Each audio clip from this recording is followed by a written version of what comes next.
I.S.U.P.K.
Fix this up and rock. No, you got to get blonde hair. You got to get implants here. You got to get the blonde hair. You got to get the eyelashes. We don't find value in ourselves. You know why? Because we still have a slave mentality, and that's what's hurting us. That's what's hurting our community. Everything we find of value is outside of us, when the true value is within us. Read this again, Habakkuk chapter 2, verse 12. Woe to him that buildeth a town with blood. Woe to him that buildeth a town with blood. Woe means destruction. If the Most High is saying destruction to him that builds a town with blood, guess what? We should be under that same spirit, man. We are under that same spirit. Woe to him that built a town with blood. Cincinnati was built with blood. So woe to whoever rules Cincinnati. Woe to the people in high places in Cincinnati. Destruction to them, man. Destruction. Does that mean that as blacks, Hispanics, and Native Americans, we need to go kill people? Not at all. But you know how we kill this place? By coming together and stop investing in this place. And start investing in each other and valuing each other.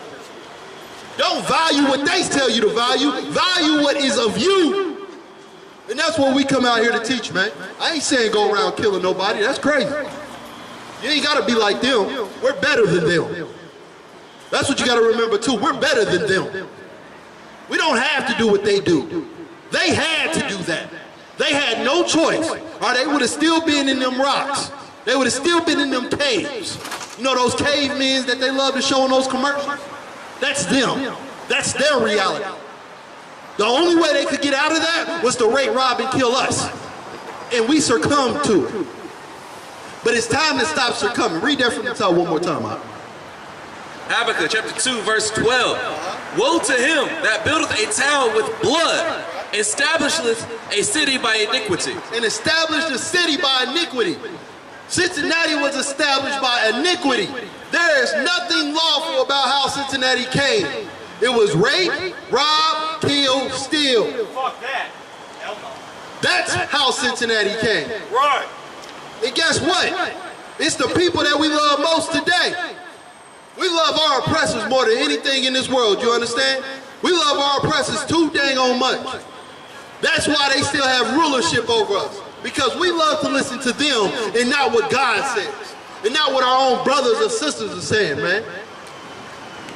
We got the power to change our community, change our hoods, man, our ghettos. We got the power to do that. That's right. But we have to do that. Donald Trump, Joe Biden, Barack Obama, ain't none of them doing that. Because they never went through what we go through. They don't understand our struggle. Barack was actually recorded saying he doesn't understand, he cannot, and I'm paraphrasing, he cannot basically feel what his wife went through because his ancestors didn't go through it. But she, what's her name, Michelle went through it. Her ancestors went through it. Even Barack knows there's a difference between us and him.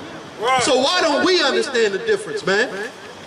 Why don't we understand that difference and then actually start valuing each other, man? There's nothing wrong with valuing your fellow black man, black woman. Hispanic man, Hispanic woman, man. Value ourselves. Stop valuing what our slave masters put in front of us, man. We gotta stop that, man. And this is where it starts. Give me Revelation chapter 1. Revelation chapter 1, this is where it started, man. They came over here with this, and guess what? We started to rock and roll with it. We said, ooh, sweet Jesus. Ooh, that's my God. And guess what? They lied to us like they always do. It was nothing but a fat lie. Revelation 1 and 13. We're going to start from there. Hey, if I could I get this right here? We're going to start from there, man. Revelation chapter 1, verse 13, man. We're going to see, does this look like your God? Does this look like Christ? Am I holding up a picture of Christ? Is this the real, authentic Christ? Let's see if the Bible agrees with this. Read. Revelation chapter 1 verse 13. And in the midst of the 7 candlesticks, one like unto the Son of Man. So it says in the midst of the 7 candlesticks, one like unto the Son of Man. What is that speaking on? That's speaking on YAHANNA, who the world knows as Jesus Christ. That's who that's speaking on. This is going to give us who Christ really is. This is in the Bible. It's been there ever since the Bible's been, but nobody wants to bring this out. Well, guess what? The UPK, we're going to bring everything in the Bible. We live it. Read. And in the midst of the 7 candlesticks, one like unto the Son of Man, clothed with a garment down to the foot, and girdled about the paps with a golden girdle. Right. So he had on a garment, a war garment. He was ready for war. He was ready to battle against the demons of America, the demons of Cincinnati. He was ready to battle against your people in high places. He's always ready for war. That's another misconception about Christ. Christ isn't coming to kiss babies. Christ is coming for war. And if you don't understand that Christ, you don't know Christ. Right. Read. Verse 14.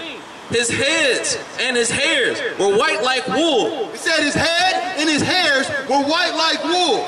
Is this really white hair? Does this look like woolly white hair to anyone? Not at all. This is stringy dog hair. This is nothing but some nasty stringy dog hair. And guess what? You know it get lice and all that other stuff. Woolly hair does not get that. Read. All right. His head and his hairs were white like wool, and as white as snow, and his eyes were as a flame of fire. What? Eyes is a flame of fire. This don't look like eyes of flame of fire to me. But you do see a lot of Judite brothers in the hood with those eyes. I'm going to tell you right now, go look at Bootsy, whether he high or not. He always got red eyes.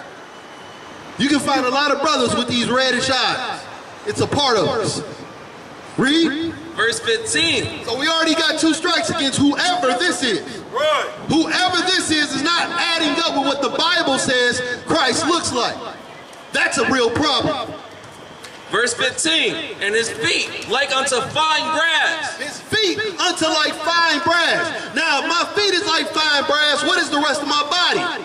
Well, common sense says it's like fine brass. But it's going to go a little further. Let's get it. And his feet like unto fine brass, as if they burned in a furnace. As if they what? Burned in a furnace. A little louder. As if they burned in a furnace.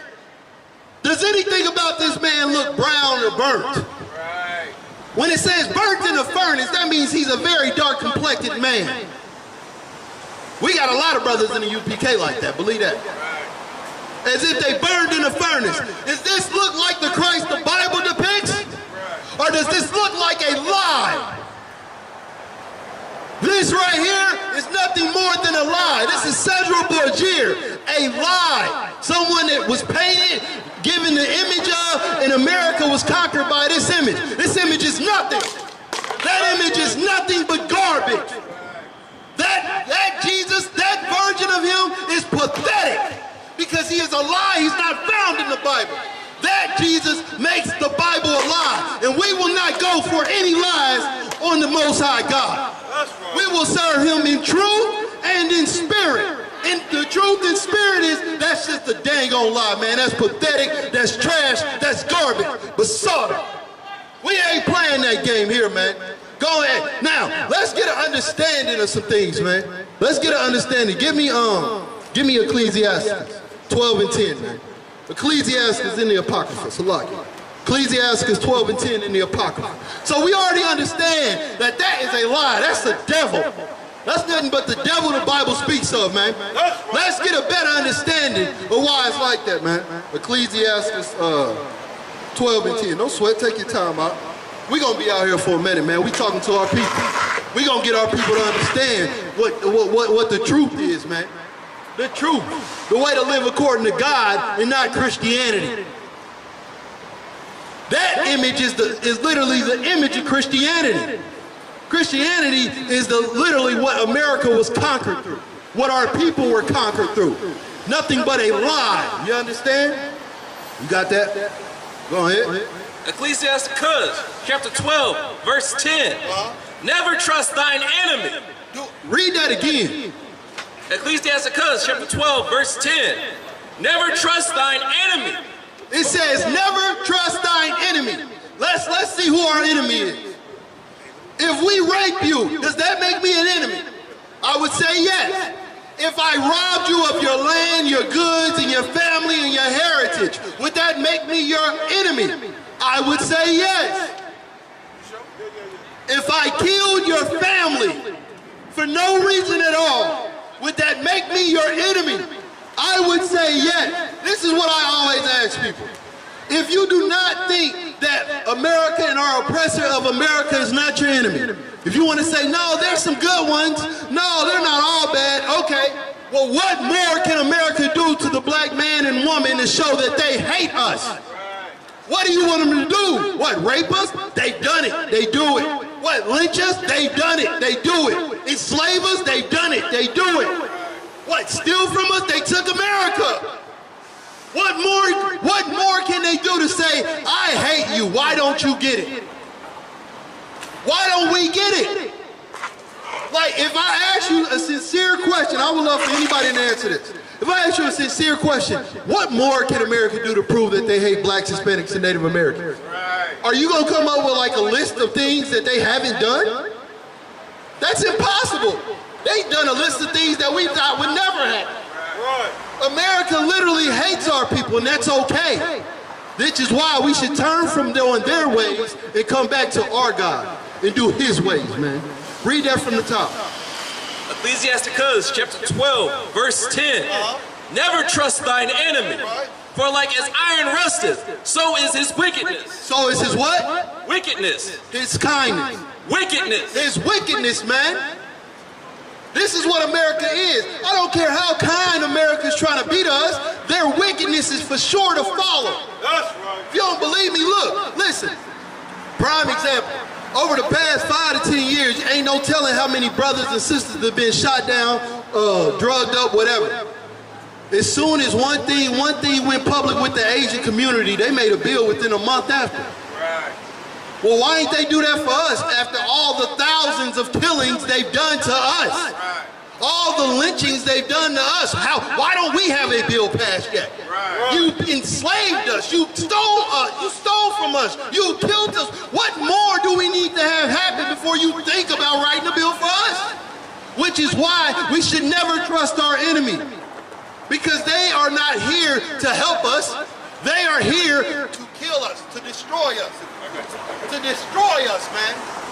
That's what they're here for. That's literally America's job, So to destroy black people. You understand? That's exactly what we... Black, I agree on that. Read that from the top again, huh? Ecclesiastes chapter 12, verse 10. Never trust thine enemy. Never trust your enemy. I don't care how nice they are. I don't care how many parties they invite you to. I don't care. Woo, let's go drink some Jaeger. I don't give a damn. We love our people. We stand for our people. You understand? We gonna get our people out these streets. Yeah, guess what? We gonna own the bus lines. You understand? We gonna own these buildings. As soon as our people learn how to come together and stop hating each other, man. Stop hating each other, man. We want no cowards.